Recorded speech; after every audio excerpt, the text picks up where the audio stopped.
Syederalun, massa yang tergabung dalam gerakan rakyat Aceh anti-Israel, melakukan konvoi dari Masjid Raya Baitur Rahman ke gedung DPRA.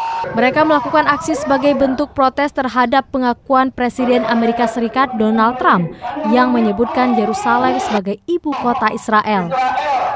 Saat ini sejumlah massa dari berbagai ormas Islam menggelar aksi bela Palestina di depan gedung DPRA. Dalam aksi ini massa memulai aksinya dengan zikir bersama sebelum orasi. Aksi ini merupakan sebagai bentuk protes terhadap pernyataan Presiden Amerika yang mengakui Yerusalem sebagai ibu kota Israel. Saat ini aksi sedang berlangsung. Pada aksi itu, massa membawa spanduk yang bertulis nada kecaman. Massa juga membentang bendera Palestina berukuran besar. Kami hadir di bawahnya untuk membela Palestina.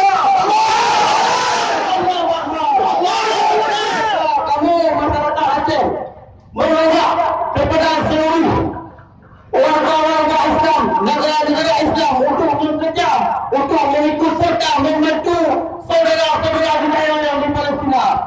Kami harap semoga dengan karena kita yang menjadi Palestina berdiri kemenangan ya Allah. Amin. Sebelum melakukan orasi, massa terlebih dahulu melakukan zikir di pelataran gedung DPRA. Aksi tersebut juga diikuti sejumlah anggota DPRA. Mereka mengecam dan mengutuk sikap Presiden Amerika Serikat Donald Trump. Mereka juga menyuruh untuk memboikot semua produk-produk Israel dan Amerika. Maka kita berkumpul di sini.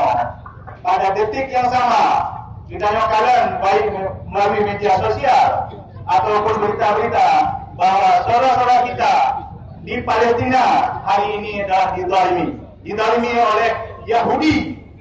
Dari Banda Aceh, Mas Rizal, Serambi On TV.